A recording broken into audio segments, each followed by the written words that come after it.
હરે કૃષ્ણ સર્વેને. ગઈકાલે આપણે શિલા પ્રભુપાદ કી જય, શ્રી રાધા ગોવિંદ પ્રણામ. ગઈકાલે આપણે 13મો અધ્યાય શરૂ કરેલો હતો, ક્ષેત્રજ્ઞ વિભાગ્યો અથવા તો પ્રકૃતિ, પુરુષ અને ચેતના. આ અધ્યાય શરૂ થયો તો આપણે જેમ કે પહેલા શ્લોકમાં જ અર્જુન 6 ચીજના જાણવાની પોતે વિનંતી કરે છે ભગવાનને. શું કઈ ચીજ? તો કે પ્રકૃતિ અથવા તો પુરુષ અથવા ભોક્તા કોણ છે, ક્ષેત્રજ્ઞ, જ્ઞાનમ અને જ્ઞેય.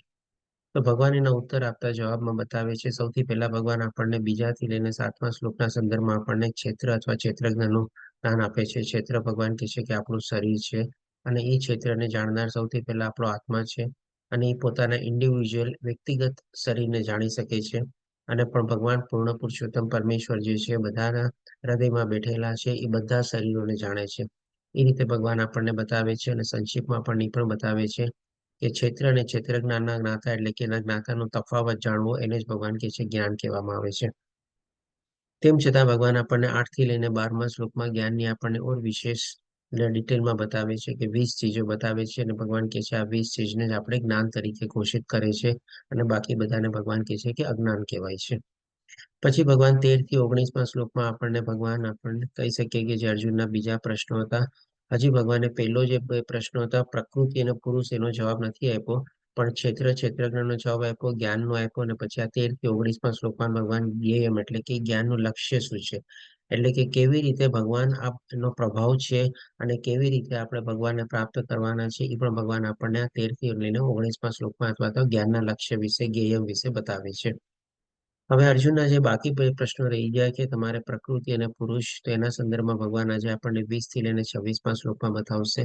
અને બાકીના જે 9 શ્લોક છે, 27 થી લઈને 35માં, આ બધું જ્ઞાન કેળવીને આપણે જે વ્યક્તિને આ બધું જ્ઞાન પ્રાપ્ત થયેલું છે, તે ભૌતિક દુનિયામાં એનો વ્યવહાર કેવો હોય છે, એ આપણને થોડું ઘણું સંક્ષિપ્તમાં બતાવે છે. સાથે સાથે ભગવાન આપણને એ પણ બતાવે છે કે ભાઈ આપણી અંદર રહેલો આત્મા, એ આપણે બધી એને કે શક્તિઓનો સ્ત્રોત છે, એકમાત્ર એના દ્વારા આપણે બધી શક્તિઓ પ્રાપ્ત કરીએ છીએ. અને સાથે સાથે ભગવાન એ પણ આપણને બતાવશે કે આ શરીર દ્વારા આપણે જે બધા કર્મો કરીએ છીએ, તેમ છતાં પણ આપણી અંદર રહેલો જે આત્મા છે, એનાથી લિપ્ત થતો નથી, એટલે કે પોતે દિવ્ય અથવા તો શાશ્વતના સ્વભાવમાં પોતે સંપૂર્ણ રીતે પૂર્ણ રીતે રહે છે. તો હવે આગળ વધતા જોઈએ, 20 થી લઈને આપણે 35 શ્લોક જે આજે કવર કરવાના છે. સૌથી પહેલા ભગવાન પહેલા અને બીજા પ્રશ્નનો જે જવાબ આપે છે, અથવા તો પ્રકૃતિ અને ભોગતા વિશેનો, એના સંદર્ભમાં જોઈએ. તો 20મા શ્લોકમાં ભગવાન કહે છે કે ભૌતિક પ્રકૃતિ એટલે કે આ નેચર, એન્વાયરમેન્ટ અથવા સૃષ્ટિ જે આપણે જે કંઈ પણ કહીએ છીએ, એ ભગવાન કહે છે, તથા જીવોને અનાદિ સમજવા. એટલે કે આ ભૌતિક પ્રકૃતિ જે છે, એ પણ આપણે કહી શકીએ કે ભગવાનનું સર્જન થયેલું છે, એનું પણ કોઈ આપણે એક્ઝેક્ટ તારીખ અથવા સમય કાઢી શકતા નથી. એટલા માટે ભગવાન કહે છે એને અનાદિ સમજવા. અને જે જીવો છે, એટલે કે 84 લાખ પ્રકારના જે જીવો છે, એને પણ ભગવાન કહે છે કે અનાદિ છે. આના સંદર્ભમાં આપણે જાણીએ કે ભાઈ આપણે ક્યારેક નાના હતા ત્યારે ભણ્યા હશું કદાચ કે ભાઈ ચાર્લ્સ ડાર્વિનની આપણને થિયોરી આવતી, એને ઇવોલ્યુશન થિયોરી કહેવાતી. અને ઇવોલ્યુશન થિયોરી પ્રમાણે એણે શું સાબિત કરવાની કોશિશ કરેલી હતી કે ભાઈ માણસનું જે છે, આસ્તે આસ્તે પોતે વાંદરામાંથી રૂપાંતરિત થયેલું છે. જે અંગો જે પ્રમાણે એને કામમાં નહોતા લાગતા, એ બાકાત થઈ ગયા, અને જે અંગોનો જે પ્રમાણે કામ કરતા હતા, એ પ્રમાણે આસ્તે આસ્તે એનો વિકાસ થયો. પણ એવું જો સાચું હોત તમારે, તો પછી એ જેમ ભગવાન કહે છે કે આ બધા જીવો જે છે, બધા અનાદિ છે, એટલે કે 84 લાખ પ્રકારના જીવો જે છે, પહેલેથી જ બધા અસ્તિત્વમાં હતા.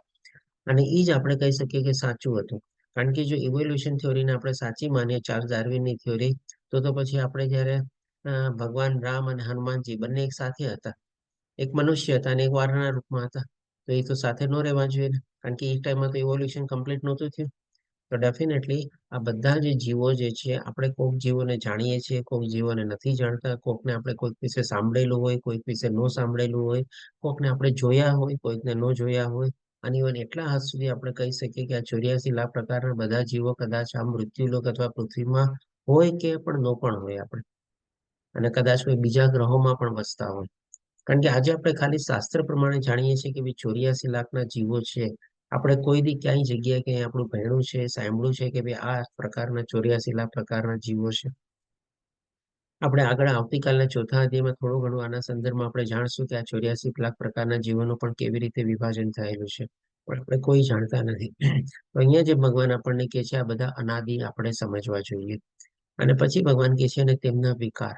તો આ લોકોના બધાના શરીરમાં કંઈક ને કંઈક વિકાર થાય છે. તમને ખ્યાલ હોય તો ગઈકાલે આપણે ભગવાને આપણને 7 પ્રકારના વિકાર બતાવ્યા હતા, અથવા તો કેવા આપણા શરીરમાં ફેરફાર થાય છે. ભગવાને આપણને બહુ સરસ રીતે બતાવ્યું હતું ગઈકાલે કે ભાઈ આપણા શરીરનું બંધારણ શું છે, આ શરીર શું છે તમારે, પછી એમાં ક્યાં ક્યાં ફેરફાર થાય છે અને ક્યાં ક્યાં ફેરફારો પણ શેમાંથી ઉત્પન્ન થાય છે. તો એને ભગવાને આપણને વિકાર તરીકે બતાવ્યા હતા. તો એને યાદ છે 7 કયા વિકાર ભગવાને બતાવ્યા હતા આપણને? ઈચ્છા, હરે કૃષ્ણ. દ્વેષ, સુખ, હમ. ઈચ્છા, દ્વેષ, સુખ, દુઃખ, સંઘાત, હમ. ચેતના અને ધૈર્ય. વાહ, ખૂબ સરસ અક્ષય પ્રભુજી. તો આ જે બધા આપણા શરીરોમાં ચેન્જીસ થાય છે, જેને ભગવાને વિકાર બતાવ્યા, અને એનું ઉત્પન્ન સ્થાન શું છે, તો કે ભાઈ આપણું મન અને ઇન્દ્રિયો. તો એ ભગવાન કહે છે કે તેમના વિકાર તથા ગુણોને પ્રકૃતિજન્ય જાણવા. એટલે કે આપણા ગુણો ક્યાં, સત્વગુણ, રજોગુણ અને તમોગુણ. એટલે કે માણસનો એક પેક્યુલર સ્વભાવ હોય આપણે. અને આપણા સંદર્ભમાં બી કહેવાય છે કે ભાઈ પ્રાણ અને પ્રકૃતિ છે, બંને એક સાથે જાય. એટલે કે કોઈક ને કોઈક રીતે પ્રકૃતિથી જે જીવાત્મા જે છે બંધાયેલો રહેલો હોય છે. હોઈ શકે સત્વગુણમાં વધારે પ્રભાવિત હોય, સત્વગુણમાં એના બહુ સારા માત્રામાં એની હાજરી હોય, રજોગુણ અને તમોગુણ એકદમ નહિવત હોય. પણ તેમ છતાં પણ સત્વગુણ પર તો બાંધનાર જ છે. એ પણ ભગવાન આપણને આવતીકાલે 14મા અધ્યાયમાં ગુણોત્તરી વિભાગ યોગમાં આપણે લઈશું. તો આ ભગવાન આપણને બતાવે છે કે આ વિકાર એટલે કે જે પ્રમાણે આપણે બધી ઈચ્છાઓ કેળવે છે, એ ગુણોના પ્રભાવ હેઠળ હોય છે. અને ગુણો પણ જે છે આપણે પ્રકૃતિજન્ય છે, એટલે કે ભાઈ આ પ્રકૃતિમાં ઓલરેડી આ ત્રિગુણોનો વાસ રહેલો છે. આપણને દેખાતી નથી, પણ એ ભગવાનની શક્તિ છે, ભગવાનના નિયંતા છે, અને ભગવાન પોતે ગુણાતીત છે. તો આ રીતે ભગવાન અહીંયા અર્જુનનો જે પ્રશ્ન હતો કે ભાઈ આ પ્રકૃતિ શું છે એના વિશે બતાવ્યું. હવે ભગવાન આપણને ભોગતા વિશે બતાવે છે, અને પ્રકૃતિ વિશે પણ થોડું આગળ વધતા કહે છે કે પ્રકૃતિ સર્વ ભૌતિક કારણો તથા કાર્યોનો હેતુ કહેવાય છે. એટલે કે કઈ પ્રકૃતિ, તો કે આ ત્રિગુણી માયાની પ્રકૃતિ. આના સંદર્ભમાં ભગવાને આપણને 3જા અધ્યાય અને 5મા અધ્યાયમાં જયારે આપણે કર્મયોગ લીધેલા હતા, ત્યારે પણ ભગવાને આપણને બતાવેલું હતું કે આપણે પોતાને જાતને કર્તા ન માનવા જોઈએ. બધા કારણોનો હેતુ કોણ છે, તો કે ભાઈ આ ત્રિગુણી માયા હોય છે. ત્રિગુણી માયાના પ્રભાવ હેઠળ જ આપણે એવી પ્રકારની ઈચ્છાઓ કેળવીએ છીએ, જે પ્રમાણે આપણા ઉપર એનો પ્રભાવ હોય એ પ્રમાણે, અને ઈચ્છાને પ્રાપ્ત કરવા માટે એમાં પ્રવૃત્ત થઈએ છીએ. એટલે કે બધાનું પાછળનું કારણ શું છે, તો કે આ ત્રિગુણી માયા. અને એ ભગવાને બતાવે છે કારણો તથા કાર્યોનો હેતુ કહેવાય છે. કોણ, તો કે ત્રિગુણી માયા પ્રકૃતિ. અને જીવ તથા પુરુષ આ જગતમાંના વિવિધ સુખો તથા ભોગવવાનું કારણ કહેવાય છે. અહીંયા જે જીવ અથવા પુરુષ જે છે એનો સંદર્ભ આપણે કહી શકીએ કે ભાઈ આત્મા અને પરમાત્માના સંદર્ભમાં આપણે નથી લેવાનો. પણ અહીંયા જીવ અથવા પુરુષનો સંદર્ભ આપણે કહી શકીએ કે જે શારીરિક શરીર દ્વારા આ બધા જે આપણા શરીરોમાં વિકારો ને બધા થાય છે, અને જે બધા 7 પ્રકારના વિકારો બતાવ્યા, એટલે કે સુખ દુઃખ એમાં આવી જાય છે, એ સુખ દુઃખ ભોગવવાનું આપણે કારણ બનીએ છીએ આપણે. એટલે કે આ શરીર દ્વારા એવી અનુભૂતિ થાય છે, કારણ કે આ શરીર ભૌતિક છે, અને એવી ભૌતિક અનુભૂતિ જ આપણને સુખ દુઃખ દ્વારા આપણને પ્રાપ્ત થાય છે. બાકી જો આપણે પોતાની જાતને અધ્યાત્મ ભાવથી ઉપર કરી લઈએ અને પોતાની જાતને સંપૂર્ણ રીતે આત્મભાવમાં આપણે કેળવી લઈએ, તો આ બધા સુખ દુઃખ આપણને કઈ રહેતા જ નથી, આપણે એનાથી પરે થઈ જઈએ છીએ. પણ જ્યાં સુધી આ શરીર સાથે આપણે સંકળાયેલા છીએ અને દેહાત્મ ભાવ હોય છે, ત્યાં સુધી આ બધા સુખ દુઃખના આપણે ભોગવવાનું આપણે કારણ બનીએ છીએ. હવે પછી ભગવાન આપણને આગળ વધતા કહે છે કે આ પ્રમાણે જીવ પ્રકૃતિના 3 ગુણોને ભોગવતો પ્રકૃતિમય જીવન જીવે છે. એટલે કે જેવો જન્મ થાય તરત ને તરત ત્રિગુણી માયાના પ્રભાવ હેઠળ આવી જાય છે, એનાથી બંધાઈ જાય છે. અને જેવો જેવો એના જીવનકાળ દરમિયાન પ્રભાવ થતો રહીએ, વધઘટ થતી રહીએ, ઓછા વધતા માત્રામાં ત્રિગુણી માયાનો પ્રભાવ રહેલો હોય, એ પ્રમાણે આપણે આપણું જીવન એ પ્રમાણે જીવીએ છીએ. અને આ ભગવાન કહે છે કે આ તેના ભૌતિક પ્રકૃતિ સાથેના સંગને કારણે હોય છે. કારણ કે જેમ આપણે જાણ્યું કે પ્રકૃતિ અને પ્રાણ એક સાથે જાય, તો ડેફિનેટલી આપણે મરીએ ત્યાં સુધી આપણા ઉપર ત્રિગુણી માયાનો પ્રભાવ રહેલો રહેલો અને રહેલો જ હોય છે. અને ભગવાને હાલાકી આપણને ઉપાય બતાવ્યો છે કે ત્રિગુણી માયાને જો ઓળંગવી હોય, તો જેમ ભગવાન આપણને 7મા અધ્યાયમાં બતાવ્યું કે બીજે મારે શરણાગત થાય છે, ત્રિગુણી માયાને ઓળંગી જાય છે. અને હજી 14મા અધ્યાયમાં પણ ભગવાન આપણને આવતીકાલે બતાવશે. તો આ ભગવાન કહે છે કે આ બધું ચીજ આપણે જ્યાં સુધી આ ત્રિગુણી માયાના સંગના કારણે હોય છે, ત્યાં સુધી આ બધું સુખ દુઃખ અને બધાને આપણે ભોગવવાના આપણે કારણ બનીએ છીએ, અને આ શરીર દ્વારા આપણે આ બધું ભોગવીએ છીએ. જે અર્જુનનો પ્રશ્ન હતો કે ભોગતા કોણ છે. પછી એ રીતે ભગવાન કહે છે કે વિભિન્ન યોનિઓમાં ઇષ્ટ અને અનિષ્ટ પ્રાપ્ત કર્યા કરે છે. એટલે કે અહીંયા ભગવાન આપણને આપણું ભવિષ્ય બતાવે છે. એટલે કે આપણે આ મનુષ્ય જીવન મળેલો છે, માની લો આપણે એનો સદુપયોગ કરીએ, દુરુપયોગ કરીએ, વર્થ કાઢી નાખીએ કે ભાઈ આપણે ભગવાનને પ્રાપ્ત કરવાના લક્ષ્યમાં આપણે સારી રીતે આગળ વધીએ, તો આપણી ગતિ શું થાય એ ભગવાન અહીંયા આપણને બતાવે છે. ઇષ્ટ અને અનિષ્ટ એટલે કે ભાઈ કંઈક આપણી ઈચ્છા પ્રમાણે હોય, અથવા તો કોઈક આપણી ઈચ્છા પ્રમાણે ન હોય. આપણને અલગ અલગ યોનિમાં આપણને પ્રાપ્ત થાય જન્મ. અથવા તો બીજું શરીર આપણે ધારણ કરવું પડે. માની લો આપણે બહુ સારા કાર્યો કર્યા, ભગવાનની ભક્તિ કરી, નિષ્કામ ભાવે કર્મ કર્યા આપણે, તો આપણને ભગવાન ઈષ્ટ યોનિમાં આપણને એટલે કે બી ઉચ્ચતર યોનિમાં કદાચ આપણને પ્રાપ્ત થાય. જે બધા આપણે કહી શકીએ કે ભાઈ મહર્ષિ લોક, સત્યલોક ને બધા જે લોકો આવેલા છે, આપણે જેને આપણે સ્વર્ગલોક તરીકે પણ જાણીએ, આપણી ઉપર જે 6 લોક આવેલા છે એમાં એમાં આપણો જન્મ પ્રાપ્ત થાય. અને જો સૌથી સારી શુદ્ધ ભક્તિ ને અનન્ય ભક્તિ આપણે ભગવાનને પ્રાપ્ત કરવાની કોશિશ કરી હોય, મરતે સમય સુધી આપણે એવી જ ચેતનામાં રહેલા હોઈએ અને મળતા સમય સુધી પણ જો આપણે કેવળ અને કેવળ આપણા લક્ષ્ય પ્રત્યે આપણે કેન્દ્રિત થયેલા હોય, તો જેમ ભગવાન આપણને 8મા અધ્યાય બતાવે છે કે ભાઈ આપણે ભગવાનના ધામમાં પહોંચી જઈએ. એટલે કે હવે આપણે મુક્ત આત્મા થઈ ગયા, આપણું કલ્યાણ થઈ ગયું, જન્મ મૃત્યુ જરા વ્યાધિમાંથી આપણને મુક્તિ મળી ગઈ. પણ આ બધું તો થતું નથી. આપણે જાણીએ છીએ કે ભાઈ આપણે અત્યાર સુધી કેટલું જીવન જીવ્યા છીએ, આપણે કેવા ગુણોનો આપણા ઉપર પ્રભાવ રહેલો છે. હજી ડિટેલમાં જાણવું હોય તો આવતીકાલે પણ ભગવાન આપણને જ બતાવશે 14મા અધ્યાયમાં. તો આ પ્રમાણે આપણી કેવી ઈચ્છાઓ અતૃપ્ત રહેલી હોય, આપણા કર્મો એવા હોય, આપણે ક્યાંક આપણો જીવ અટકેલો હોય, તો એ ભગવાન કહે છે કે અનિષ્ટ. એટલે કે ભાઈ ભગવાન એ પ્રમાણે આપણને અલગ અલગ યોનિઓ આપે છે. અને એક રીતે આપણે કહીએ ને કે એ પણ ભગવાન આપણને અનિષ્ટ નથી કરતા, ભગવાન એમાં પણ આપણું કલ્યાણ કરે છે. જેમ કે માની લો કોઈકને બહુ તરવાનો શોખ હોય લાઈફમાં, હવે આખી જિંદગી પોતે તરવૈયો ન બની શક્યો હોય, અથવા તો સારી રીતે એમને ખ્યાલ હોય કે મારે ઓલિમ્પિકમાં મેડલ મેળવવું છે અને ન મેળવી શક્યો, તો ભગવાન એને શું કરે? એવો માછલી કે અથવા એવો વેલનો તમારે જન્મ આપી દે કે ભાઈ આખી જિંદગી તું તરતો રહે, તારે તરવાની ઈચ્છા હતી ને એટલે તને તરવાનું આપી દીધું. કોઈકને ઉડવાની ઈચ્છા હોય, તમારે પાયલોટ બનવું હોય, તો કે ભાઈ આલે તને પક્ષીનું શરીર આપી દઉં છું. એટલે કે ભાઈ આપણને લાગે કે ભાઈ આપણને આ નીચલી યોનિમાં જન્મ પ્રાપ્તિ થયો, પણ એમાં પણ તો ભગવાને આપણું કલ્યાણ જ કર્યું ને. આપણી અધૂરી ઈચ્છા હતી, અતૃપ્ત ઈચ્છા હતી, જ્યાં આપણું જીવન અટકેલું હતું, જ્યાં આપણું મન અટકેલું હતું, ભગવાને આપણને ઇન્સ્ટન્ટ આપણને પ્રાપ્ત કરવા માટે તરત ને તરત એવી યોનિમાં નાખી દીધા કે ભાઈ જા તારી ઈચ્છા જે છે તરત ને તરત પૂર્તિ કર. એવા જ પ્રમાણે આપણા કર્મો રહેલા હોય. જે કે પ્રભુજી આપણે લેશે શું કે છે? પ્રભુજી એમ એમ વિચારીએ ને તો ભોગની બાબતમાં એમની જિંદગી બહુ સારી હોય એવું લાગે પ્રભુજી. હે ને? આપણે તો બધું એટલી બધી વ્યવસ્થા કરવાનું બરોબર. કમાવા જવું પડે, બધું લગ્ન કરવાનું, બધું એમ વિચારીએ ને તો ભોગની બાબતમાં એ લોકોને બહુ સારી વ્યવસ્થા કરી છે ભગવાને, હે ને? બધું તૈયાર એકદમ જ હોય. સાચી વાત છે તમારી. જેમ કે જેમ દાખલો લીધો, આપણે કોઈને પાયલોટ બનવું હોય, માની લો નેક્સ્ટ જન્મ એ ભગવાન એને મનુષ્યનો આપે, એ તરત ને તરત તો પાયલોટ નથી બની જવાનો ને. કેટલી બધી એને ડિગ્રીઓ પ્રાપ્ત કરવી પડે, કેટલું બધું ભણવું પડે, કેટલા બધા પૈસા એની પાછળ ખર્ચવા પડે, એ પૈસા કમાવા પડે, ત્યારે જ એની પાયલોટ બને. અને પાયલોટ બન્યા પછી પાછી એને નોકરી મળે કે ન મળે એ પણ તો ખાતરી નથી. એના બદલે ભગવાન એટલું સરસ આપણા ઉપર કૃપા કરી કે હાલે તને ઉડવું તું જ ને ઉપર, હાલે પક્ષીનું શરીર તને આપી દઉં છું, ઉડાવડું કરી લે. ઓટોમેટિક તને પાંખ આવી જશે, તારે કઈ કરવું બી નહીં પડે. અને પાંખ આવશે ને તું તરત આકાશમાં ઉડવા લાગીશ તમારે. તો આ રીતે ભગવાન આપણને કહે છે કે વિભિન્ન યોનિમાં ઇષ્ટ અને અનિષ્ટ પ્રાપ્ત કર્યા કરે છે.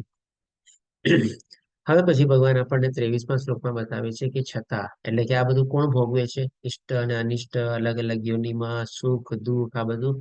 તો કે ભાઈ આ જે આપણે શરીર પ્રાપ્ત કરેલું છે, એ શરીર દ્વારા જે ભૌતિક તત્વોનું બનેલું છે, તો આ બધી ભૌતિક અનુભૂતિ આપણને થાય છે. અને એ પ્રમાણે આપણે એને ભોગવીએ છીએ, સારું ખરાબ, સુખ દુઃખ, એ રીતે બધું ઓછું વધારે એ રીતે. પણ હવે ભગવાન કહે છે કે આના ઉપરાંત એક છતાં, એટલે છતાં આ તેમાં એક અન્ય દિવ્ય ભોગતા છે. એટલે કે આ તો આપણે ખાલી ભૌતિક શરીરના હિસાબે આ બધું આપણે જાણ્યું કે ભૌતિક શરીર આપણું બધું ભોગવી રહ્યો છે, પણ એના ઉપરાંત એક ભગવાન કહે છે કે ભાઈ આ શરીરમાં હૃદયમાં પરમાત્મા રૂપે પોતે બેઠેલા છે, દિવ્ય ભોગતા છે, કે જે ઈશ્વર છે અને સર્વોપરી સ્વામી છે, બધી ચીજોના સ્વામી છે. હવે આમાં તો આપણને કોઈ ડાઉટ નથી. તમને ખ્યાલ હોય તો આપણે એક અલગ ક્લાસ બી લીધેલો, તો એમાં પણ આપણે જાણ્યું હતું કે ભગવાન શ્રી કૃષ્ણ સર્વોચ્ચ, સર્વોત્તમ, સર્વોપરી છે. એના સિવાય ઉપર કાંઈ નથી. આપણે જે થાય છે બધું ભગવાનની મરજીથી થાય છે, ભગવાનની ત્રિગુણી માયા દ્વારા કરાવવામાં આવે છે. આપણે આ બધી ચીજ આપણે સમજી ગયા હતા. તો હવે એ ભગવાન આપણા જે હૃદયમાં બેઠેલા છે એ કરે છે શું આપણે? તો એનો ભગવાન અહીંયા પોતાનો રોલ બતાવે છે અને સાક્ષી તથા અનુમતિ આપનાર તરીકે હાજર રહે છે. એટલે કે અહીંયા ભગવાન આપણને એના પોતાના બે રોલ બતાવે છે પરમાત્માના. એક પરમાત્મા આપણા સાક્ષી તરીકે, એટલે કે જે કાંઈ પણ આપણે ઈચ્છા કેળવીએ છીએ, અથવા તો જે કાંઈ પણ કર્મમાં આપણે પ્રવૃત્ત થયેલા હોઈએ છીએ, સારા ખરાબ, સારા નરસા, ગમે તે રીતે ભગવાન કે છે એના સાક્ષી છે. એટલે કે ભગવાનને બધું ખબર છે. અથવા તો બીજી રીતે આપણે કહી શકીએ કે આપણા હૃદયમાં એક 24/7 કેમેરો ફિટ થયેલો છે તમારે, જે ક્યારેય આપણે કહી શકીએ હેંગ નથી થતો, ક્યારેય એની રીલ ખતમ નથી થતી, ક્યારેય એમાં કોઈ પ્રોબ્લેમ નથી આવતા, કન્ટિન્યુઅસલી જ્યાં સુધી આપણું શરીર ચાલે ત્યાં સુધી આપણો 24/7 કેમેરો જે છે પરમાત્મા રૂપા સાક્ષી રૂપી તરીકે બેઠેલા છે, બધું જોવે છે, સમજે છે, નિહાળે છે. અને આ કેમેરો એટલો બધો સરસ છે કે એમાં બધું ખાલી ફોટા કેપ્ચર નથી થતા, પણ આપણે શું બોલીએ મનમાં ને મનમાં, શું અંદર અંદર આપણે વાતો કરીએ, બધું કેપ્ચર થઈ જાય છે એમાં આપણે. પછી ભગવાન કહે છે બીજો રોલ એમનો શું છે, તો કે ભાઈ અનુમતિ આપનાર. અનુમતિ કોને આપે છે, તો કે ભાઈ આપણે જે બધી ઈચ્છાઓ કેળવીએ, ભગવાનને લાગે કે ભાઈ મારા આ ભક્તની અથવા તો મારા આ જીવની ઈચ્છા મારે પૂરી કરવી છે, અથવા તો એને ઈચ્છા પ્રાપ્ત કરવામાં મારે એને આગળ વધારવો છે, તો ભગવાન એમાં તથાસ્તુ કરે છે. એટલે કે પછી ભગવાન શું કરે છે કે ભાઈ ખાલી આપણે ભગવાન તથાસ્તુ કરે અને આપણે કર્મમાં ને એમાં પ્રવૃત્ત થઈએ તો આપણને એ પ્રમાણે ધાર્યું ફળ મળતું નથી ઘણીવાર. પણ ભગવાન આપણી આજુબાજુમાં સંજોગો, એવા બધી પરિસ્થિતિઓ, એવા બધા સંઘાતો બધા ઉભા કરે છે. કોના દ્વારા ભગવાન ઉભું કરે છે, તો કે ત્રિગુણી માયાના દ્વારા. પેલા ત્રિગુણી માયાના દ્વારા જ આપણા મનમાં ઈચ્છા થાય છે, ત્રિગુણી માયાના પ્રભાવ હેઠળ જ ભગવાન એને અનુમતિ આપે છે, અને આપણી આજુબાજુમાં સંજોગો, પરિસ્થિતિ, સંગાત ને બધું કેળવાય છે, અને આપણે એ પ્રમાણે કર્મમાં પ્રવૃત્ત થઈએ છીએ, અને એ પ્રમાણે આપણને ફળ મળે છે. એટલે કે ભગવાન આ બધી ચીજને આપણે માટે ઓર્ગેનાઇઝ કરે છે, આપણે કહી શકીએ.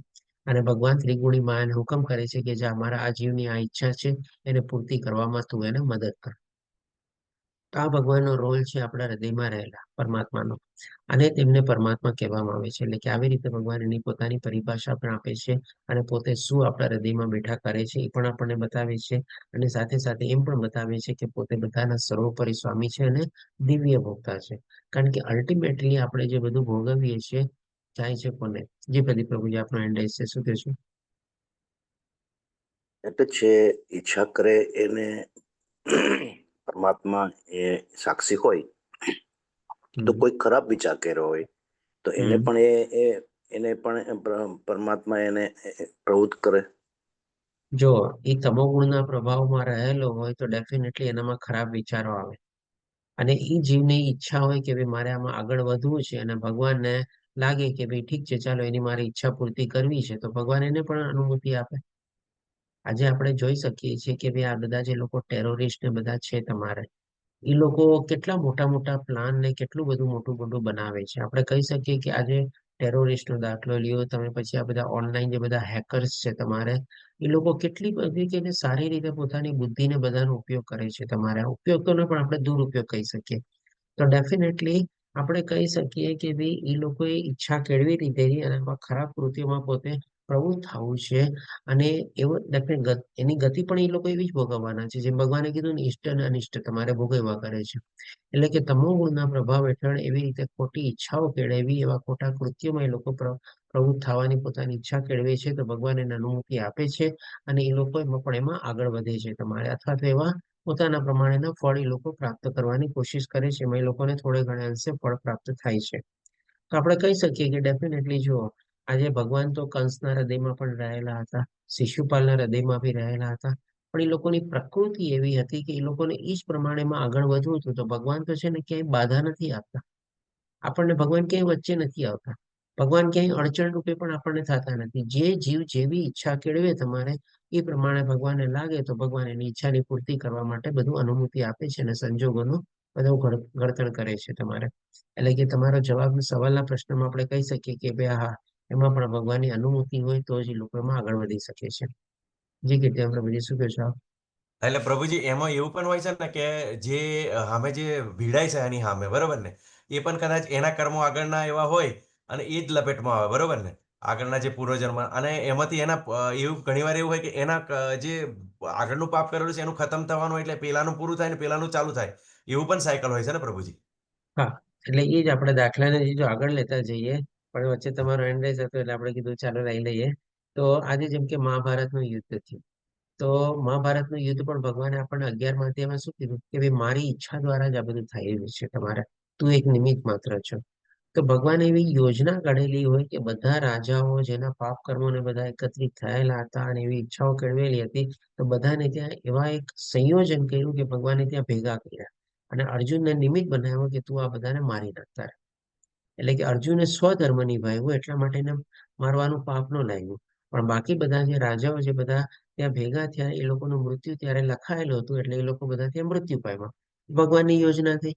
આપણે જો કોઈ એપરન્ટલી રીતે કોઈ જોવા જાય તો લોકો શું કે છે ને આ બધું જ્ઞાન ન હોય તમારે અને ખાલી મહાભારતની એક સિરિયલ તરીકે અથવા તો કંઈક એવી રીતે જોવે તો એમ જ કે ને કે ભાઈ એક રાજગાદી માટે અર્જુને અંતે તો બધાને ભાઈઓને વધ કર્યો ને 100 એ 100 ભાઈઓને મારી નાખ્યા ને માની લો એમાંથી આપણે મહાભારતના યુદ્ધમાંથી આ ભગવદ્ ગીતાને આપણે બાદ દઈ દઈએ અને ખાલી એક અર્જુનને આપણે કૌરવો અને પાંડવોનું યુદ્ધ જ દેખાડીએ અને પછી એનું એન્ડ રિઝલ્ટ દેખાડીએ કે ભાઈ આવી રીતે પછી પાંડવોને રાજગાદી મળી.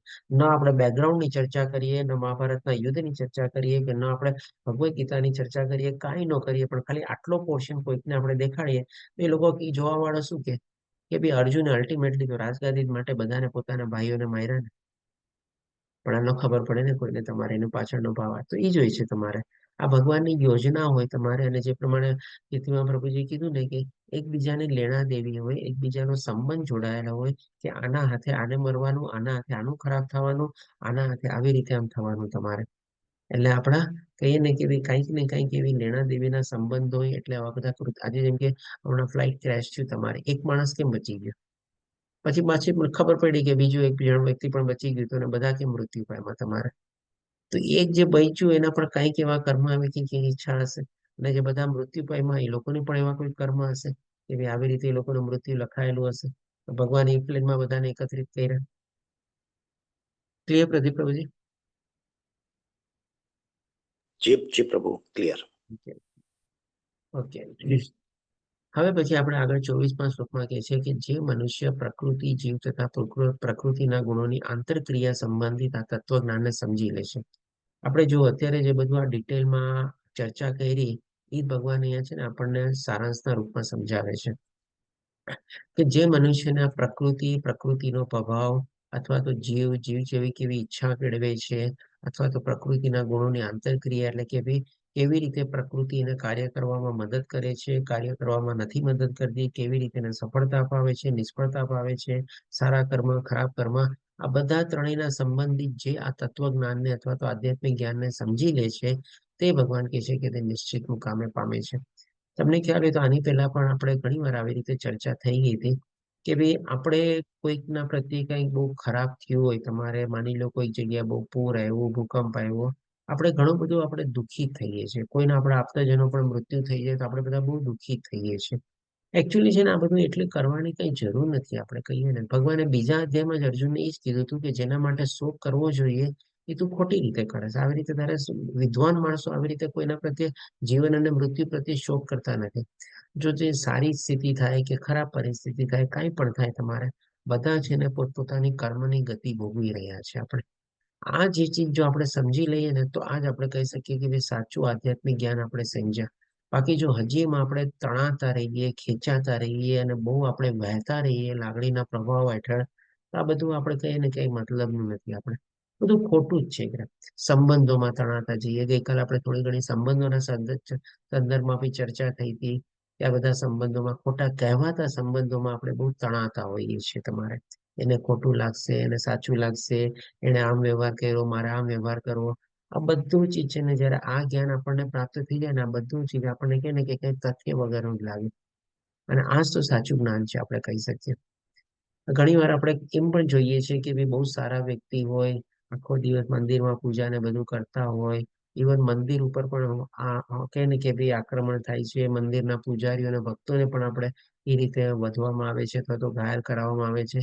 આ બધું છે ને કંઈક રીતે ભગવાનની બધું ગોઠવાયેલી હોય ને બધું યોજના હોય. આપણે એમ કેમ ન સમજીએ કે ચાલો એ ભક્તનો ઉદ્ધાર થઈ ગયો. ભગવાનના મંદિરમાં પૂજા કરતી વખતે કોઈકે આક્રમણ કર્યું અને એ પૂજારીનો તમારે વધ કર્યો, તો જેમ ભગવાને કીધું ને કે છેલ્લા શ્વાસ પરમાં જો ભગવાનને યાદ કરે તો મને પામે છે. તો આપણે એમ કેમ ન સમજતા કે ભક્તનો ઉદ્ધાર થઈ ગયો. એની બદલે આપણે ઘણી વાર એમ વિચારીએ જો ભગવાનની કેટલી ભક્તિ કરતો હતો, એવા લોકો ઉપર આવા ટેરરિસ્ટ લોકો આપણે આક્રમણ કર્યા, ત્યારે આપણું ફોકસ શું છે ને ભક્ત અને મંદિર ઉપરથી હટવાને બદલે આપણે એ ટેરરિસ્ટ માટે વધારે વિચારતા હોઈએ છીએ. એ ટેરરિસ્ટ આવા ખરાબ છે ને આમ કર્યું ને તેમ કર્યું ને એને આક્રમણ શું કામ કર્યું ને ભગવાને એમાં શું કામ મદદ કરી. અરે બી ફોકસ તમારું જરા શિફ્ટ કરો. તમારું એને થોડુંક બીજા એંગલથી જુઓ. તમારે આપણે કહીએ ને પણ એ લોકોનો ઉદ્ધાર જ થયો ને. એટલે આપણે જોવાની, સમજવાનું દ્રષ્ટિકોણ છે ને થોડુંક આપણે આધ્યાત્મિક રીતે જો વિચારતા થઈએ ને ખૂબ પરિવર્તન થઈ જશે. તમે જોજો. તો ભગવાન કહે છે કે તેની વર્તમાન સ્થિતિ ભલે ગમે તેવી હોય. આજ તો આપણે કહેવાનો મતલબ છે અત્યારે આપણી સ્થિતિ જે પણ છે તમારે, આપણે આજ બધું વિચારીએ છીએ ને પણ હવે આપણો જરા દ્રષ્ટિકોણ જો આપણે ચેન્જ કરીએ તમારે, તો ભગવાન કહે છે કે તો એ અહીં પુનર્જન્મ થશે નહીં. જે રીતે અમારે પછી આપણે રહેશે. શું કહેશો? પ્રભુજી જાણી જાય એટલે પછી સ્માઇલ આવી જાય પ્રભુજી. થોડું એમ ખુશ થઈ જાય અંદરથી. સાચી વાત છે. કન્ફ્યુઝન બધું ઓછું થઈ જાય ને પ્રભુજી. આ જાણી જાય તો કેટલું આમ હળવો થઈ જાય, બિલકુલ હળવો થઈ જાય પ્રભુ. હે ને? સાચી એટલે વાત છે. ભગવાન કૃષ્ણ એટલા બધા દયાળુ છે, કોઈ પણ પરિસ્થિતિમાં એમાં સ્માઇલ આવી જાય એનામાં અને આનંદમાં લાવી દે. હે ને પ્રભુજી? ખૂબ જ દયાળુ પ્રભુજી. હરિ બોલ, હરિ કૃષ્ણ પ્રભુ. તો જ ધન્યવાદ પ્રભુજી. તો જ ભગવાન તને આપણે સત્યચિત આનંદ કહીએ છીએ. હંમેશા એક ખુશ જ હોય છે તમારે, કારણ કે એને ખબર છે બધું સારું જ થવાનું છે, કલ્યાણકારી જ થવાનું છે. ભગવાન ક્યારેય આપણે કહે ને કે ભાઈ એનો તમે સિરિયસ ચહેરો, ગંભીર ચહેરો, રોતો ચહેરો એવો તમે નહીં જોયો હશે. ભગવાન એટલે સત્યચિત આનંદરૂપ કહેવાય છે. તો આપણે પણ એવી અવસ્થા પ્રાપ્ત કરી શકીએ. ગમે તેટલું કાંઈ પણ થાય તમારે, આપણે પણ એવી અવસ્થામાં જીવી શકીએ છીએ, કારણ કે આપણે પણ તો ભગવાનનો જ અંશ છીએ ને આપણે. હવે પછી ભગવાન 25મા શ્લોકમાં બતાવે છે કે કેટલાક મનુષ્ય 25 અને 26 અને મારા ખ્યાલથી 27 શ્લોકમાં પણ ભગવાન આપણને હવે જે અલગ અલગ રીતે ભગવાનને પ્રાપ્ત કરવાના જે રસ્તા છે ને, આગળ જો કે કીધેલું છે તેમ છતાં ફરીથી ભગવાન અહીંયા આપણને શોર્ટમાં બતાવે છે. એટલે કે કેટલાક મનુષ્ય પરમાત્માને ધ્યાન દ્વારા, અહીંયા ધ્યાન દ્વારા એટલે કે ભાઈ અષ્ટાંગ યોગ, ધ્યાન યોગ, હઠ યોગ બધું આવી ગયું. ધ્યાન દ્વારા પોતાની અંદર જુએ છે અથવા તો પરમાત્મા રૂપમાં પણ પ્રાપ્ત કરવાની કોશિશ કરે છે. અને એને કેટલાક જ્ઞાનો પર્જન દ્વારા અને વળી બીજા કેટલાક નિષ્કામ કર્મ દ્વારા જુએ છે. એટલે કે નિષ્કામ કર્મની સાથે થોડી ભગવાનની ભક્તિ એડ કરેલી હોય છે. એટલે કે અહીંયા ભગવાન આ શ્લોકમાં આપણને 3 પ્રકારના યોગી વિશે બતાવે છે. પેલું જે ધ્યાન હોય છે તમારે ધ્યાન યોગી કહેવાય, અથવા તો હઠ યોગી, અથવા તો બીજું જે જ્ઞાનોપર્જન છે એને આપણે જ્ઞાન યોગી કહીએ, કે ભાઈ શાસ્ત્રોમાંથી જ્ઞાન મેળવીને પોતાના અંદરમાં પરમાત્માના રૂપને એ લોકો પ્રાપ્ત કરવાની કોશિશ કરે છે, એટલે જ્ઞાન યોગી. અને બીજા જે નિષ્કામ કર્મ છે એમાં આપણે કહી શકીએ કે ભાઈ ભક્ત યોગી આવી ગયા, કે જે ભગવાનની નિષ્કામ ભાવે ભક્તિ પણ કરે છે અને પોતે પોતાના સ્વધર્મ પણ નિભાવે છે. હજી આગળ ભગવાન આપણને બતાવે છે કે વળી એવા લોકો છે કે જેઓ આધ્યાત્મિક જ્ઞાનના જાણકાર હોતા નથી. આમાં આપણે બધા આવી ગયા. આપણે હજી કોઈ આધ્યાત્મિક જ્ઞાનના સંપૂર્ણ જાણકાર નથી, પણ અન્ય લોકો પાસેથી પરમ પુરુષ વિશે શ્રવણ કરી તેમની ઉપાસના કરવા લાગે છે. અને પરમ પુરુષ કોણ? તો કે ભગવાન શ્રી કૃષ્ણ વિશે જ્ઞાન મેળવવાની આપણે બધા અત્યારે જ કરી રહ્યા છીએ. આપણે કથા એનું શ્રવણ કરીએ, પારાયણ કરીએ, જેમ સાધના ભક્તિમાં આપણે જાણીએ તો અલગ અલગ રીતે, ઘણી બધી રીતે ભગવાનના નામ, રૂપ, ગુણ, લીલા, ધામ બધું એક જ છે. પણ ખાલી એનું જ આપણે શ્રવણ કરીએ અને એ કરીને પછી આપણે પણ ભગવાનની ભક્તિમાં અલગ અલગ રીતે જે આપણને ગમતી હોય, જેમાં આપણને રુચિ પડતી હોય, જેમાં આપણને રસ લાગતો હોય, એ પ્રમાણે ભગવાનની નવધા ભક્તિમાંથી કોઈ પણ રીતે આપણે ભગવાનની ઉપાસના અથવા ભક્તિ કરવા લાગીએ, તો ભગવાન કહે છે આ લોકો પણ અધિકારીક પુરુષો પાસેથી શ્રવણ કરવાની વૃત્તિ ધરાવતા હોવાને કારણે જન્મ મૃત્યુના માર્ગને પાર કરી શકે છે. એટલે કે કેવળ અને કેવળ કલયુગમાં સાંભળવાની પ્રક્રિયા અને જપ, નામ જપ કરવાની બે પ્રક્રિયા એટલી મહત્વની અને એટલી અગત્યની છે કે આ કેવળ 2 ચીજ કરીને પણ આપણે ભગવાનના ધામને પ્રાપ્ત કરી શકીએ છીએ. બાકી એના સિવાય પણ જેનામાં જે લાયકાત હોય પ્રમાણે એમાં પણ પોતે પ્રવૃત્ત થાય છે. પણ ટૂંકમાં કહેવાનું તાત્પર્ય એ કે કળિયુગમાં કેવળ અને કેવળ ભક્તિ દ્વારા જ આપણે ભગવાનને પ્રાપ્ત કરી શકીએ છીએ, જે આપણે કહી શકીએ કે આચરવામાં બહુ સહેલી છે. અને આ ચીજ ભગવાને આપણે 9મા અધ્યાયમાં પણ કીધેલી હતી કે જે આચરણ કરવામાં પણ બહુ સહજ છે. આપણે જે કે ત્યાં પ્રભુજી બોલે. પ્રભુજી અધિકારી પુરુષ એટલે આપણે ગુરુ પરંપરાનું મહત્વ આવી ગયું ને પ્રભુજી, હા, સ્ટેપ બાય સ્ટેપ. અધિકારી પુરુષ એટલે ઓથોરાઇઝ પર્સન, એટલે કે જે ગુરુ પરંપરામાં આવેલા હોય તમારે એના તરફની ભગવાન નિર્દેશ કરે છે. એટલે ભગવાન વિશે તત્વતઃ જાણતા 4.34માં કીધું છે એ પ્રમાણે, બરોબર ને? હા, 4થા અધ્યાયમાં ભગવાને કીધેલું કે ભાઈ એમના શરણે જાય, એમની સેવા કર અને એમની પાસેથી જ્ઞાન પ્રાપ્ત કર અને વિનયપૂર્વક પ્રશ્ન પૂછ. સાથે સાથે ભગવાન એ પણ બતાવે છે કે તને આ જ્ઞાન પ્રદાન કરી શકશે શું કામે? કારણ કે એને પોતે આત્મ સાક્ષાત્કાર કરેલો હોય છે. ઓકે, તો અહીંયા સુધી હવે જોઈએ અર્જુનના જે 6 પ્રશ્નો હતા બધાના ભગવાને જવાબ આપી દીધા.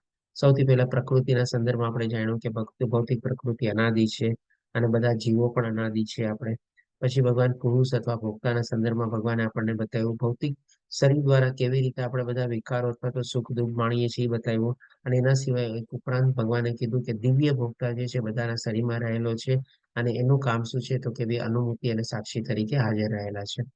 પછી ક્ષેત્રના સંદર્ભમાં ભગવાન આપણને ગઈકાલે બતાવ્યું હતું કે ક્ષેત્ર એટલે કે ભાઈ આપણું શરીર જે છે ક્ષેત્ર છે.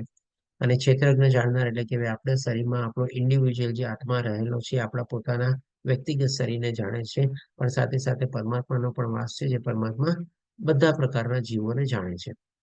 પછી જ્ઞાનના સંદર્ભમાં ભગવાને ઓલરેડી બતાવ્યું હતું કે ભાઈ ક્ષેત્ર અને ક્ષેત્રજ્ઞની સમજ જેને હોય તમારે અથવા તો બંને અલગ છે તમારે અને ક્ષેત્રજ્ઞ પાછા બે પ્રકારના છે એ પણ જે જાણી જાય એને ભગવાને સંક્ષિપ્તમાં કીધું જ્ઞાન કહેવાય. તેમ છતાં ભગવાને 8 થી 12મા શ્લોકમાં આપણને 20 ચીજો જ્ઞાન વિશે બતાવ્યું. અને પછી જ્ઞેય એટલે કે જે ગઈકાલે આપણે 13 થી લઈને 19મા શ્લોકમાં સમજ્યા હતા અને કેવો પ્રભાવ રહેલો છે એ પણ ભગવાને આપણને બતાવ્યું કે કેવી રીતે જ્ઞાનને આપણે યુઝ કરીને ભગવાનના જ્ઞેય અથવા તો લક્ષ્ય તરફ આપણે આગળ વધવાનું છે. તો આ રીતે અર્જુનના 6 પ્રશ્નોના જવાબ આવી ગયા.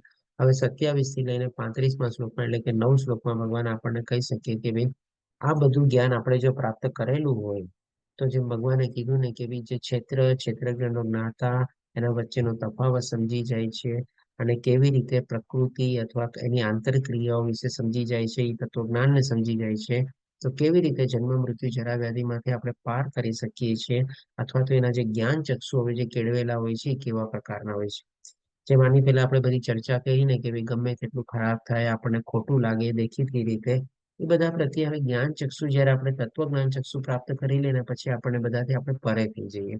તો એ કેવી રીતે થાય એની જોવાની દ્રષ્ટિ કેવી હોય છે એ ભગવાન આપણને 27 થી લઈને 35મા શ્લોકમાં બહુ સરસ રીતે આપણને સમજાવે છે. તો અહીંયા 27મા શ્લોકમાં કહે છે કે હે ભરતવંશીમાં શ્રેષ્ઠ એમ જાણી લે કે ચલ તથા અચલ જે કંઈ તને અસ્તિત્વમાં દેખાઈ રહ્યું છે. હવે જો ચલ અને અચલ એટલે કે મૂવિંગ અને નોન મૂવિંગ. તો આજે ઘણી બધી ચીજ મૂવિંગ હોય છે જે આપણને દેખાય છે અને તમે થોડું ઘણું ભૌતિક દ્રષ્ટિએ પણ જઈ શકો અને આધ્યાત્મિક દ્રષ્ટિએ પણ જોઈ શકો. આજે ઘણી બધી આપણે આ ભૌતિક સૃષ્ટિમાં જોઈએ છીએ ચાલતી ચીજો હોય છે અને જે નથી ચાલતી એવી ચીજો પણ હોય છે. તો આ બધા જે કાંઈનું અસ્તિત્વ રહેલું છે અથવા જે કાંઈનું સર્જન થયેલું છે એ ભગવાન કહે છે કે બધું કાર્યક્ષેત્ર જેમ ભગવાને આપણને ગઈકાલે બતાવ્યું હતું અને મારા ખ્યાલથી કદાચ આશામાંથી જ આના સંદર્ભમાં પ્રશ્ન બી પૂછ્યો હતો કે ભાઈ કાર્યક્ષેત્ર અને કર્મક્ષેત્ર વચ્ચે શું ફરક આપણે તો બંને એક જ ચીજ છે. તો એ કર્મક્ષેત્ર એટલે શું તો કે ભાઈ આપણું આ ભૌતિક શરીર દ્વારા જે આપણે કર્મેન્દ્રિયો અને જ્ઞાનેન્દ્રિયો દ્વારા જે કર્મ કરીએ છીએ એ આપણું કાર્યક્ષેત્ર અથવા તો કર્મક્ષેત્ર કહેવાય છે. પણ એમાં સાથે શેનો સંગાત હોય છે અથવા તો શેનો સંયોગ હોય છે તો ભગવાન કહે છે કે ભાઈ ક્ષેત્રજ્ઞાનોને ક્ષેત્રજ્ઞ કોણ છે તો કે ભાઈ આત્મા અને પરમાત્મા ક્ષેત્રજ્ઞ છે. એ ચીજ પણ આપણે ગયા એટલે કે એનો સંયોગ માત્ર છે એટલે કે ભાઈ એનું પણ એનું સંયોજન થયેલું છે અથવા તો એની પરમિશન છે. અને આ શ્લોકમાં પણ છે ને પ્રદીપ પ્રભુજીના પ્રશ્નનો જેમ સવાલનો જવાબ આવી જાય છે કે જે લોકો કોઈ એવું ખોટું વિચારતા હોય અને ખોટા કૃત્યમાં પ્રવૃત્ત થયેલા હોય તો શું એમાં પણ એને ભગવાનનો સંયોગ થાય છે? ડેફિનેટલી જો આજે ખોટું વિચારતો કે જે કરતો હોય જે આટલા મોટા મોટા પ્લાન્સ ને બધું બને છે તમારે અને એમાં સફળતા પ્રાપ્ત થતી હોય તો જે મેં ભગવાને કીધું ને કે ભાઈ ક્ષેત્રજ્ઞનો સંયોગ છે એના વગર કોઈ ચીજ પાર થાય જ નહીં. અને આ ચીજ ભગવાન આપણને 18મા અધ્યાયમાં હજી ઓર ડિટેલમાં બતાવશે કે ભાઈ કોઈ પણ કાર્યને પાર કરવા માટે 5 ચીજોની જરૂર પડે છે અને 5મી ચીજ શું છે તો કે ભાઈ પરમાત્માનું પરમિશન અથવા અનુમતિ છે તમારે. તો એ ચીજ ભગવાને પણ અહીંયા બતાવી દીધી એટલે આના દ્વારા આપણે સમજી શકીએ છીએ જેમ મેં તમને કીધું ને કે ભાઈ ઘણી બધી એવી ખોટી ઘટનાઓ થતી હોય અને આપણા નજરમાં આવતી હોય દેખીતી રીતે આપણને બહુ ખોટું લાગે પણ જયારે આ શ્લોકને આપણે ધ્યાનમાં અને બારીકાઈથી આપણે સમજીએ ને તો બધામાં ભાઈ ભગવાનની મરજી પ્રમાણે થાય છે. ભગવાનનો સપોર્ટ છે એમાં ભગવાન કહે છે ને કે ક્ષેત્રજ્ઞનો સંયોગ છે તમારે એના વગર કાંઈ નથી થતું એટલે તો કહે છે કે ભાઈ ભગવાનની મરજી વગર તણખલું પણ નથી હલતું. તો પછી આપણે શું કામે સ્વીકારવા રેડી નથી હોતા કે ભાઈ જે થાય છે સારું જ થાય છે ભગવાનની મરજીથી જ થાય છે ભગવાન દ્વારા જ થાય છે ત્રિગુણી માયા દ્વારા થાય છે. આપણે શું કામ એટલું બધું દુઃખ શોક આ બધું આપણે કરીએ છીએ તમારે કોઈ મતલબ નથી એકદમ વાહિયાત ચીજ છે આપણે કહીએ ને તો સંપૂર્ણ રીતે વાહિયાત ચીજ છે. જ્યારે ભગવાનની પરમિશન અથવા ભગવાનનો એને ઓથોરાઇઝેશન ન મળે ભગવાન એમાં સહી સિક્કા ન કરે ત્યાં સુધી કાંઈ ન થાય તમારે. અને ભગવાને પોતે અહીંયા આપણને કીધેલું છે કે ભાઈ ક્ષેત્રજ્ઞનો સંયોગ માત્ર છે આપણે કાર્યક્ષેત્ર તથા ક્ષેત્રજ્ઞનો સંયોગ. ઓકે પ્રદીપ પ્રભુજી આપનો સવાલનો જવાબ આ શ્લોકમાં પણ બહુ સરસ રીતે આવેલો હતો એટલા માટે થોડો હા ફોકસ મેં સમજ્યો હું. ધન્યવાદ. હરે કૃષ્ણ. હરે કૃષ્ણ. હવે 28મા શ્લોકમાં ભગવાન આપણને આગળ બતાવે છે કે જેને આવા જ્ઞાન ચક્ષુ કેળવેલા છે આવું તત્વજ્ઞાન જેને કેળવેલું છે તો આવું તત્વજ્ઞાન પોતાને ઘોળીને પી ગયું છે તમારે તો એની જીવનમાં આચરણ કેવું હોય છે એની જોવાની દ્રષ્ટિ કેવી હોય છે તમારે એ ભગવાન હવે આપણને બધું વર્ણવે છે. એટલે કે જે મનુષ્યને પરમાત્માને સર્વ શરીરોમાં આત્માની સાથે જ રહેલા જાણે છે. જેટલા બી જીવ છે ને 84 લાખ ટાઈપના પ્રકારના જીવ આપણામાં જે આત્મા છે એ જ આત્મા એમાં છે. આપણામાં જે પરમાત્માનો વાસ છે એ જ પરમાત્માનો વાસ એમાં પણ છે. તો એ બધું જે જાણે છે અને જે એમ સમજે છે કે આ નશ્વર શરીરમાં, નશ્વર શું કામે કહે છે? કારણ કે આનું એક ને એક દિવસે નાશ થવાનો જ છે, એટલા માટે એને નશ્વર કહેવાય છે. એ અક્ષર નથી આપણે, એ નશ્વર છે આપણે, એટલે કે જેનો નાશ થાય, નશ્વર. શરીરમાં રહેલ ન તો આત્મા કે ન તો પરમાત્મા ક્યારેય નષ્ટ થાય છે, બંને તો દિવ્ય જ છે ને. આથી તો ભગવાને પેલા જ કીધું કે ભગવાન આત્મા અને પરમાત્મા અજન્મા છે ને અવિનાશી છે, એનો ક્યારેય કોઈ નાશ નથી કરી શકતો. ઓલો બીજા અધ્યાયનો ઓલો શ્લોક યાદ કરો, ન છિંદમ શસ્ત્રાણી વાળો, તમારે કે ન શસ્ત્રોથી કાપી શકાય છે, ન અગ્નિથી બાળી શકાય છે, ન પાણીથી વીંજવી શકાય છે, ન પવનથી સૂકવી શકાય છે. કોઈ એનો તમારે નાશ નથી કરી શકતો, એટલે કે કોઈ ક્યારેય એનો નાશ નથી. જે કે ત્યાં શું કે છે ત્યાં પ્રભુજી? 2.19 બી છે પ્રભુજી, હે ને? હા, ન જાય પ્રિય તે કદાચિ નાય ન ભૂતો જાય ભવ. તેમ રે તેમ. બરોબર. ઓકે. તો એ ભગવાન કે છે તે જ વાસ્તવમાં સત્યને જુએ છે, એટલે કે ભાઈ આવી દ્રષ્ટિથી, આવા જ્ઞાનથી, આવી વિચારસરણીથી જ્યારે આપણું બધું જોઈએ, તો જ આપણે કહી શકીએ કે વાસ્તવમાં, હકીકતમાં આપણે આધ્યાત્મિક જ્ઞાનને પ્રાપ્ત કરેલું છે, અથવા તો આપણે એને પચાવેલું છે, આપણે ઘોળીને પી ગયા છે તમારે. ત્યાં સુધી જો કંઈક ને કંઈક આપણે ભેદભાવ જોતા રહીએ ને, બધામાં આપણને કહી શકીએ ભાઈ કંઈક ને કંઈક હજી ખામી છે, હજી કંઈક ને કંઈક તૂટે છે એમાં, તમારે કંઈક ને કંઈક એમાં અધૂરું છે આપણે. હવે પછી ભગવાન આપણને 29મા શ્લોકમાં કહે છે કે જે મનુષ્ય પરમાત્માને સર્વત્ર, પરમાત્મા બધી ચીજમાં છે, કણકણમાં છે, ચલ અચલ, આપણે કહે ને કે ભાઈ નિકુષ્ટ અથવા જે ભગવાનની બધી શક્તિઓ છે, બધી જગ્યાએ ભગવાનનો વાસ છે. ભગવાન કાં તો પોતે બિરાજમાન છે, કાં તો ભગવાન એની શક્તિ દ્વારા બિરાજમાન છે, પણ ભગવાનનો વાસ તો બધામાં છે ને છે જ આપણે. અને જે મનુષ્ય પરમાત્માને આવી રીતે સર્વત્ર તથા જીવ માત્રમાં સમાન રૂપે હાજર રહેલા જોઈએ, બધા જીવ માત્રમાં એક જ આત્મા અને પરમાત્મા રહેલા છે. તે પોતાના મનથી પોતાને અધપતિત કરતો નથી. અધપતિત કરવાનો મતલબ શું? કે ભાઈ હવે સમજી ગયો છે કે ભાઈ આ મનુષ્ય જીવનનું કલ્યાણ શેમાં છે, તો કે ભાઈ આ જન્મ મૃત્યુ જરા વ્યાધિમાંથી ઉગારવાનું અને ભગવાનના ધામમાં પહોંચવાનું, એમાં જ આપણું કલ્યાણ છે. એના સિવાય તમે જે કાંઈ પણ જીવનમાં લક્ષ્ય રાખો છો, તમે અધપતિત જ થાવ છો. આજે તમે વિચારો કે ભાઈ મારે 10 કરોડ ભેગા કરવા છે, અથવા આટલા કરોડ ભેગા કરવા છે, આટલી પ્રોપર્ટી બનાવી છે, તમે અધપતિત જ થયા. એના બદલે તમે તમારું લાઈફમાં ટાર્ગેટ બનાવો કે ભાઈ મારે આટલા દિવસમાં 1 કરોડ વાર મારે નામ જપ કરવા છે. તમારે 1 કરોડ, ઓલો સામેવાળો બીજો વ્યક્તિ માની લો 10 કરોડ બનાવી લે, અને તમે એટલા સમયમાં તમે સંકલ્પ લીધો કે મારે 1 કરોડ નામ જપ કરવા છે, તો વધારે પૈસાદાર અથવા તો વધારે ધનિષ્ઠ કોણ છે? ઓલો 1 કરોડ નામ જપ કરવા વાળો છે. ભલે ઓલો 10 કરોડ વાળો પણ એના લક્ષ્યમાં પોતે કામયાબ થશે, અને તમે પણ તમારા લક્ષ્યમાં કામયાબ થયા, પણ વધારે સારી ગતિ કોની થઈ? તમારી થઈ, એની નથી થઈ. એના 10 કરોડ આજે છે ને કાલે નહીં થાય, અને તમારા 1 કરોડમાંથી છે ને 99,99,999 પણ નહીં થાય. ભગવાન તમને એવો જન્મ આપશે કે તમારે 1 કરોડ ને 1 થી તમે તમારી આગળ પ્રગતિ કરશો. જે કે ત્યાં પ્રભુજી શું કહેશો? પ્રભુજી આ જે વાત થાય છે, આ બધા જ્ઞાન દ્રષ્ટિની વાત થાય છે, બરોબર ને? કેમ કે આપણા ચક્ષુ તો અપૂર્ણ છે, બરોબર ને? પણ આ જ્ઞાન દ્રષ્ટિ છે, જીવની જ્ઞાન દ્રષ્ટિ ખુલે એટલે આ બધું સમજી શકે. આ બધું સમજી શકાય, બરાબર, એકદમ સાચી વાત છે. એટલા માટે ભગવાન કે છે અધપતિત કરતો નથી, અને એ રીતે તે દિવ્ય ગતિ પ્રાપ્ત કરે છે. હવે જો આમાં બાકી શું કીધું ને કે 1 કરોડ નામ જપ કરવા વાળો વધારે સફળ છે, નહીં કે જેને 10 કરોડ રૂપિયા ભેગા કર્યા છે તમારે. કારણ કે દિવ્ય ગતિ આગળ કોની પ્રગતિ થઈ, અને એ 10 કરોડ ભેગા કરવામાં એને કેટલા પાપ કૃત્યો કર્યા છે કોને ખબર છે? તો ઉલટાની થઈને તો નીચલી યોનિમાં જન્મ એને મળવાનો છે ને, તમારે તો અધપતિત જ થયો ને. અને 1 કરોડ વાળા તો શું પોતાની પ્રગતિ કરી, ઓર આગળ વધ્યો. હવે પછી ભગવાન આપણને 30મા શ્લોકમાં બતાવે છે કે જે મનુષ્ય એમ જોઈ શકે કે સર્વ પ્રવૃત્તિઓ દેહ દ્વારા કરવામાં આવે છે, બરાબર, કાર્યક્ષેત્ર અને કર્મક્ષેત્ર ભગવાને બતાવી દીધું, આ દેહ દ્વારા બધી પ્રવૃત્તિઓ આપણે કરીએ છીએ, અને દેહનું સર્જન ભૌતિક પ્રકૃતિ દ્વારા થયેલું છે, જે 5 તત્વો અને બધું ભગવાને બતાવ્યું, આમાં મન, બુદ્ધિ, અહંકાર ને બધું. તેમજ તેમ એમ પણ જુએ છે કે આ બહુ વિશેષ છે તમારે, કે આત્મા કશું કરતો નથી, અને તે જ ખરેખર સત્ય જુએ છે. કારણ કે આત્મા તો શું છે? આત્મા અને પરમાત્મા કીધું ને કે સાક્ષી અને અનુભૂતિ તરીકે ખાલી હાજર રહેલા છે. આપણે મનમાં બધી ઈચ્છાઓ કેળવીએ છીએ, ઇન્દ્રિય અને ઇન્દ્રિયોના વિષયો દ્વારા બધી ઈચ્છાઓ કેળવીએ છીએ, એ પ્રમાણે આપણે બુદ્ધિને વાપરીએ છીએ, એ પ્રમાણે આપણા ઉપર ગુણોનો પ્રભાવ રહેલો છે, એ પ્રમાણે આપણે કર્મમાં પ્રવૃત્ત થઈએ છીએ, અને એ પ્રમાણે આપણે આગલી ગતિ ભોગવીએ છીએ. આત્મા અને પરમાત્માને શું લાગે વળગે? કાંઈ નહીં. એને તો આપણી ઉલટાની ઈચ્છાઓ પૂરી કરવામાં આપણને મદદ કરી. એટલા માટે ભગવાન કહે છે કે ભાઈ આત્મા કશું કરતો નથી. પછી ભગવાન હવે 31મા શ્લોકમાં કહે છે કે જ્યારે વિવેકી મનુષ્ય, એટલે કે આવું ટાઈપનું ઉચ્ચ તત્વજ્ઞાન જેણે પ્રાપ્ત કરેલું હોય, તો વિભિન્ન ભૌતિક શરીરોના લીધે વિભિન્ન સ્વરૂપોને જોવાનું બંધ કરી દે છે. કારણ કે હવે એને બાહ્ય રીતે એ શરીરોને નથી જોતો, ખાલી મનુષ્યમાં પણ કાળો ગોરો ઊંચો નીચો પૈસાદાર ગરીબ પુરુષ સ્ત્રી કે બધું કાંઈ જોતો નથી, પણ આવા 84 લાખ પ્રકારના જેટલા બી જીવો છે ને એમાં પણ એ જોતો નથી, પણ એમાં શું જોવે છે? આવા દિવ્ય ચક્ષુ દ્વારા, આવા તાત્વિક જ્ઞાન અથવા આધ્યાત્મિક જ્ઞાન દ્વારા બધામાં રહેલા આત્મા અને પરમાત્માનો વાસ કરે એ જોવે છે. એટલા માટે કે છે વિભિન્ન સ્વરૂપોને જોવાનું બંધ કરી દે છે અને જીવો કેવી રીતે સર્વત્ર વિસ્તરેલ છે એ જુએ છે, ત્યારે તે બ્રહ્મજ્ઞાન પામે છે. એટલે કે ભાઈ આ જીવો કેવી રીતે સર્વત્ર વિસ્તરેલ, આજે જેમ કે માની લો કોઈ વ્યક્તિ તમારી સામે હોય, આપણે એક દાખલો લઈએ કે માની લો બહુ ભગવાનની ભક્તિ કરે છે ને બધું કરે છે, પણ એના શું છે, કઈ ખોટકાપણ છે શરીરમાં.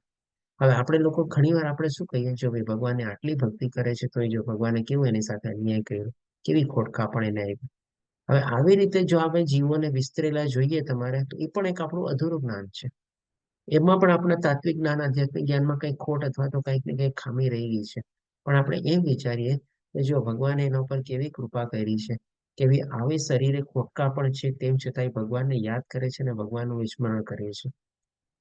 આજે એને કઈ દુઃખ નથી પોતાના ખોટકા પણ એની સાથે, પણ આપણને કેટલું બધું દુઃખ હોય છે બોલો. આપણે ખોટા કે એ ખોટો બોલો. એટલે કે એ વ્યક્તિ ભગવાનને ભૂલ્યો નથી, એ તો સદભાગી કહેવાય ને તમારે, કે ભાઈ આવી રીતે આવી પરિસ્થિતિમાં પણ એ ભગવાનને યાદ કરે છે. તો એ જ એટલે કે ભાઈ જીવો કેવી રીતે સર્વત્ર વિસ્તરેલ છે એ સંદર્ભમાં પણ આપણે લઈ શકીએ આપણે. તો ભગવાન કહે છે કે ત્યારે તે બ્રહ્મ જ્ઞાન પામે છે. હવે પછી 32મા શ્લોકમાં ભગવાન કહે છે કે આવી શાશ્વત દ્રષ્ટિવાળા, શાશ્વત દ્રષ્ટિવાળા શું કામે ભગવાન કહે છે? કારણ કે જેણે આવા જ્ઞાન ચક્ષુ કેળવી લીધેલા હોય, આવું આધ્યાત્મિક તત્વજ્ઞાન કેળવેલું હોય, એને પૂરું પચાવેલું હોય, તો ત્યારે એની જે દ્રષ્ટિ હોય છે શાશ્વત થઈ જાય છે. એટલે કે કારણ કે ભગવાને કીધું કે મારા ભક્તોનો કદી નાશ નથી થતો, એટલે કે એવી ચરમ સીમા સુધી પોતે પહોંચી જાય છે. એટલે કે મનુષ્ય જોઈ શકે છે કે અવિનાશી આત્મા દિવ્ય શાશ્વત તથા પ્રકૃતિના ગુણોથી પર છે.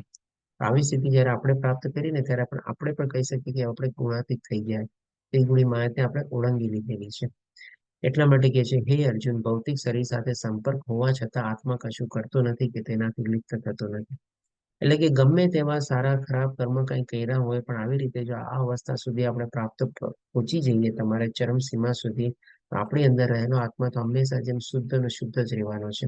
એટલે કે કોઈનાથી લિપ્ત થતો નથી. આપણને ઘણીવાર એમ થાય, જેમ કોઈ માની લો દુરાત્મા હોય તમારે, અથવા બહુ ખરાબ કૃત્યોમાં પોતે પ્રવૃત્ત થયેલો હોય, તો એની આત્મા શું અંદર ગંદી હશે, મલિન હશે તમારે? અને જે માણસ બહુ સારા કર્મો કર્યા હોય, એની આત્મા શું બહુ શુદ્ધ હશે, પારદર્શક હશે તમારે? માં કઈ ફરક નથી. આત્મા તો આત્મા શુદ્ધતા પોતે હંમેશા બધા સંજોગોમાં, બધા શરીરોમાં, ગમે તેવું શરીર હોય, ગમે તેવા કર્મો કરે, પોતાની શુદ્ધતા હંમેશા જળવાયેલી જ હોય છે તમારે. એ કોઈ દી કોઈનાથી લિપ્ત થતો નથી. અને આ પોતાની શુદ્ધતા જાળવવાના સંદર્ભમાં ભગવાન એક સરસ મજાની આપણને એક્ઝામ્પલ આપીને અથવા તો કમ્પેરિઝન આપીને આગલા શ્લોકમાં સમજાવે છે. તો 33મા શ્લોકમાં ભગવાન કહે છે, આકાશ જો કે સર્વવ્યાપી છે, છતાં પોતાની સૂક્ષ્મ પ્રકૃતિના કારણે તે કોઈ પણ વસ્તુથી લિપ્ત થતું નથી. હવે જેમ કે આકાશ હોય, આકાશનો આપણે નેચર જાણીએ છીએ કે તમારે એકદમ શુદ્ધ અથવા તો એવી રીતે રહેલું હોય. હવે આજે જેમ કે માની લો સૂર્યનો પ્રકાશ આકાશમાંથી પડતો હોય અને કોઈક નીચે ગંદકી રહેલી હોય, અને એ સૂર્યના પ્રકાશના કારણે ગંદકી તમારે આસ્તે આસ્તે બાષ્પીભવન થઈને તમારે ઉપર ચડી ગઈ, તો એ શું આકાશને મેલું કરી શકવાની તમારે? આકાશને તો કોઈ મેલું નથી કરી શકવાનું તમારે. માની લો હવે વાદળા બની ગયા તમારે, અને વાદળા દ્વારા પણ જે વરસાદ ને બધું પડ્યો, તો એના દ્વારા પણ શું આકાશ મેલું થયું તમારે? આકાશ કવર થઈ ગયું તમારે? ક્ષણિક ભર માટે આપણે કહી શકીએ, બધાને મ્યુટ રાખવા વિનંતી. ક્ષણિક ભર માટે આપણે કહી શકીએ કે ભાઈ આપણને આકાશ આચ્છાદિત થઈ ગયું વાદળાથી, પણ એ શું છે, ટેમ્પરરી છે ને. બાકી આત્માને આકાશની તો શુદ્ધતા હંમેશા જળવાયેલી જ રહેશે. એને કોઈ આપણે કવર નથી કરી શકતું, એને કોઈ મલિન નથી કરી શકતું, એને કોઈ ગંદુ કરી શકતું નથી તમારે. આ જ કમ્પેરિઝન ભગવાન આપણને કહે છે કે બીજી એવી રીતે આત્મા પણ બધી જગ્યાએ વ્યાપક છે, પરમાત્મા રૂપમાં બધી જગ્યાએ વ્યાપક છે, અને કોઈ પણ આપણે જે કર્મો કરીએ, જે ઈચ્છાઓ કેળવીએ, એનાથી કોઈ લિપ્ત થતું નથી. એટલે કે છે એવી જ રીતે બ્રહ્મ દ્રષ્ટિમાં સ્થિત આત્મા શરીરમાં અવસ્થિત હોવા છતાં શરીરથી લિપ્ત થતો નથી. ગમે તેટલું ખોટકાપણ વાળું શરીર હોય, કે ગમે તેટલા ખરાબ કૃત્યો કરતા હોય, કે ગમે તેટલાના ખરાબ વિચારો હોય, આત્મા એની શુદ્ધતા હંમેશા હરેક સંજોગોમાં જાળવીને રાખે છે. અને આ શુદ્ધ આત્મા આપણો કેવી રીતે શક્તિનો સ્ત્રોત છે પણ ભગવાન આપણને 34મા શ્લોકમાં બતાવે છે કે હે ભારત, જેવી રીતે એકલો સૂર્ય સમગ્ર બ્રહ્માંડને પ્રકાશિત કરે છે. આના સંદર્ભમાં આપણે આની પહેલા પણ ચર્ચા કરી ગયા છે કે ભાઈ આ મૃત્યુલોકને અંધકારમય કહેવામાં આવે છે. અને એને બહારના સોર્સની જરૂર પડે છે, જે આપણને સૂર્ય દ્વારા આપણને અજવાળું પ્રાપ્ત થાય છે.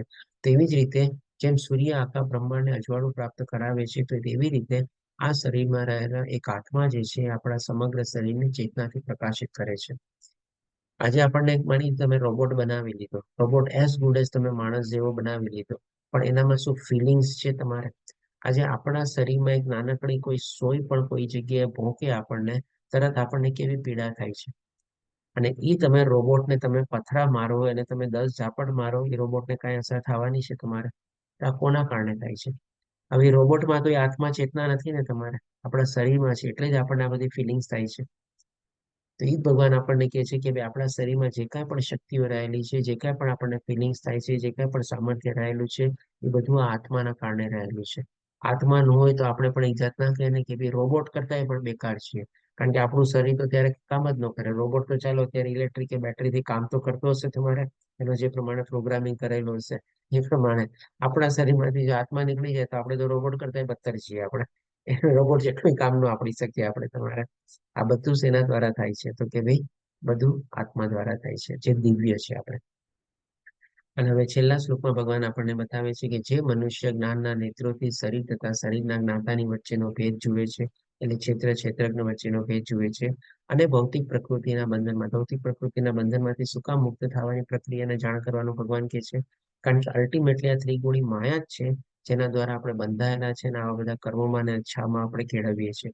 તો અલ્ટિમેટલી બધામાં જે ભગવાને કીધું ને કે બધા કારણોનું કારણ આ ત્રિગુણી માયા છે આપણે, અથવા તો ભૌતિક પ્રકૃતિ રહેલી છે, જેના અંદર રહેલા 3 ગુણો જે છે, તેમાંથી આપણે બહાર નીકળવું બહુ જરૂરી છે.